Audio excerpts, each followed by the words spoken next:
Gentlelady yields back for our purposes. The gentleman from Kentucky seek recognition. I move to strike the last word. Gentleman is recognized.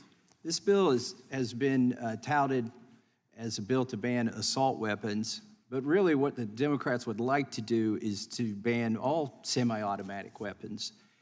And they've gone to some tortured lengths with this legislation to try and draw a distinction between guns that a lot of people who don't even own guns would say, oh, well, that's not an assault weapon, versus one that looks like an assault weapon. Yet the people who own guns, which is the majority of Americans, are starting to see through this. And I want to take one of the firearms that's banned but not banned.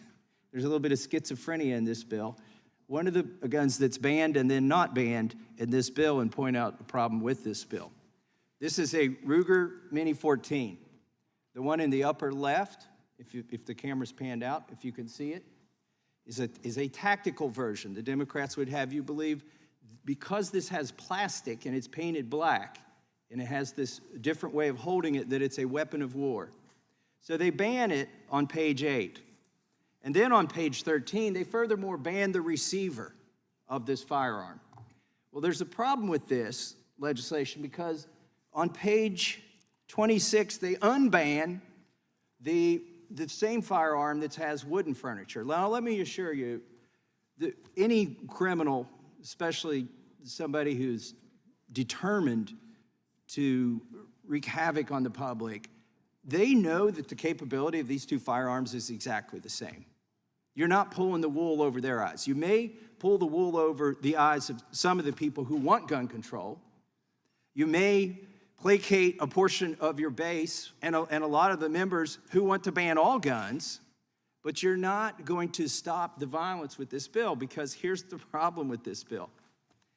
The gun in the upper left is explicitly banned.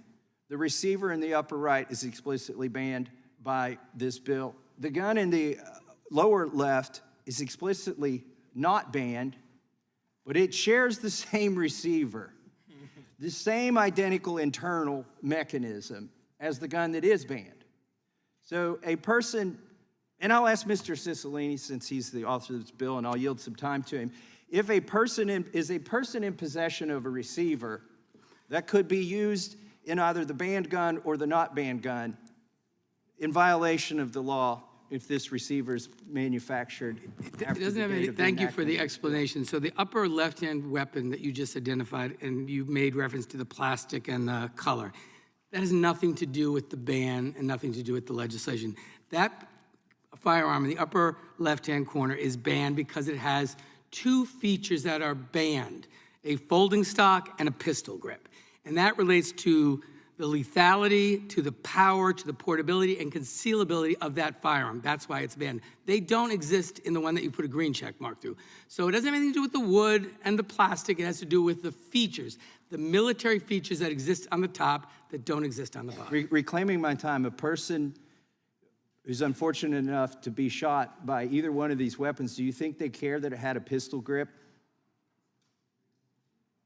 Look, you're going to be shot by the firearm on the top or the bottom. There's no question about it. The firearm on the top is an assault rifle because, by definition in this statute, it has two of those features that have a military purpose, that have no hunting or sporting purpose. That's the definition.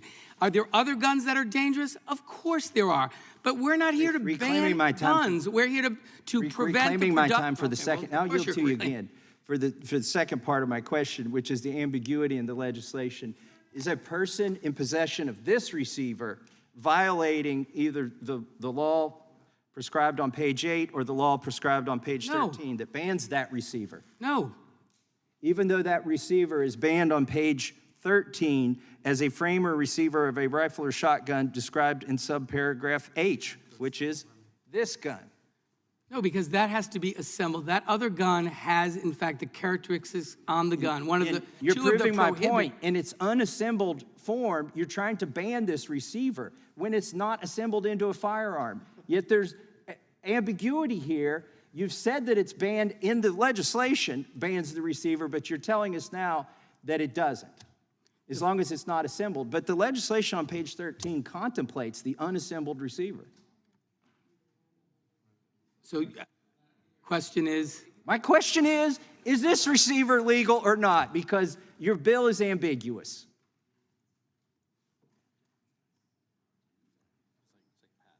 Gentleman's time My is time Yeah, is I'm happy to answer. If you currently possess that, it is not prohibited. You'd be prevented from acquiring. No. Let me, Right. The gentleman's time is expired. after the enactment of this What, Pat? bill was my The question. gentleman's time is expired for what